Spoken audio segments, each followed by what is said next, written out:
दोस्तों, डॉक्टर भीमराव अंबेडकर जी एक महान पर्सनैलिटी है देश की और उन्होंने समाज के सुधार के लिए बहुत काम किए हैं। इसके बावजूद भी हमारे देश के अंदर दो विचार हैं।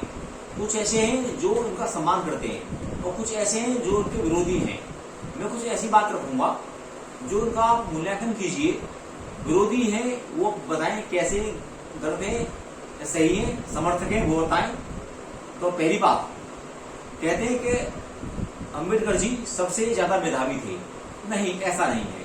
उनके पास सबसे ज्यादा डिग्री थी, परंतु वो डिग्री सारी थर्ड डिवीजन वाली थी, यानी कि उन्होंने सारी अभी क्वालिफिकेशन जो थी वो उन्होंने थर्ड डिवीजन से पास की थी। दूसरी बात, उनके बारे में कहा जाता है कि ये बहुत गरीब थे। नहीं, उनके बचपन की आप फोटो देखिए, उनके बचपन की फोटो भी आपको कोट और पैंट में मिल जाएंगी। आप तो हम नहीं कह सकते कि अंबेडकर जी गरीब थे। तीसरी बात, कहते हैं कि उन्होंने शूद्रों को पढ़ने का अधिकार दिलाया था। मैं नहीं मानता। उनके पिताजी खुद सेना में सूबेदार थे। यदि उन्होंने अधिकार दिलाया था तो फिर उनके पिताजी सेना में सूबेदार कैसे बने? इसका मतलब यह था कि पिताजी पढ़े लिखे थे तो उनको से पहले भी शूद्रों को पढ़ने का अधिकार था। चौथी बात जो इनके बारे में कहा जाता है, कहते हैं कि इनको पढ़ने नहीं दिया गया। यह भी बात गलत है। खुद गाजियाबाद के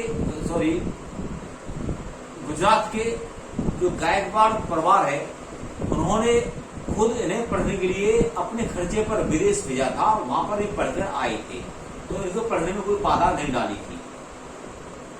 अगली बात जो कहा जाता है कि इनके साथ छुआछूत का बर्ताव किया। ऐसा नहीं है। इनके गुरु जो थे वो खुद ब्राह्मण थे, जो जिनका नाम अंबेडकर जो है, अंबेडकर जो गोत्र है वो ब्राह्मणों में है, महाराष्ट्र के अंदर पाए जाते हैं। तो इनके ब्राह्मण इनके गुरु थे, तो हम नहीं मानते कि इनके साथ छुआछूत का बर्ताव किया। यदि ऐसा होता तो इनके गुरु ब्राह्मण नहीं होते। अगला कहते हैं कि इन्होंने स्त्रियों को पढ़ने का अधिकार दिलाया। ये बात भी पूरी तरह गलत है। संविधान सभा जो थी उसमें 15 लेडीज थी, संविधान सभा के अंदर थी। तो जब इन्होंने स्त्रियों को पढ़ने का अधिकार दिलाया था तो 15 लेडीज जो संविधान सभा में थी तो वो भी तो पढ़ी लिखी थी। तो उनको वो कैसे पढ़ी लिखी? उनको किसने पढ़ाया? अच्छा, अगला बात, पॉइंट नंबर 7 कि अंबेडकर स्वतंत्रता सेनानी थे। ये बात तो पूरी तरह गलत है। अंबेडकर जी ने न तो कभी जेल गए, न कभी कोई गोली खाई, न कोई लाठी खाई, न ही किसी भी आजादी आंदोलन में भागीदारी की, बल्कि यहां तक कहा अंग्रेजों को भारत को आजाद नहीं करना चाहिए। अगला पॉइंट 8वां, कहते हैं कि अंबेडकर जी ने दलितों को आरक्षण दिलवाया। ये बात पूरी तरह गलत है। आरक्षण जो दिलवाया था, संविधान सभा में 389 मेंबर थे, उन्होंने वोटिंग करी थी। 389 मेंबरों की वोटिंग के द्वारा दलितों को आरक्षण दिला था, न कि अंबेडकर जी की एक वोट के द्वारा। अगला जो है, कहते हैं कि अंबेडकर जी राष्ट्रवादी थे। अंबेडकर जी राष्ट्रवादी बिल्कुल नहीं थे। 1931 में लंदन के गोलमेज सम्मेलन में इन्होंने एक दलित स्थान के नाम पर अलग देश की मांग भी की थी इन्होंने, यानी कि एक टुकड़ा और करवाने की इनकी प्लानिंग थी।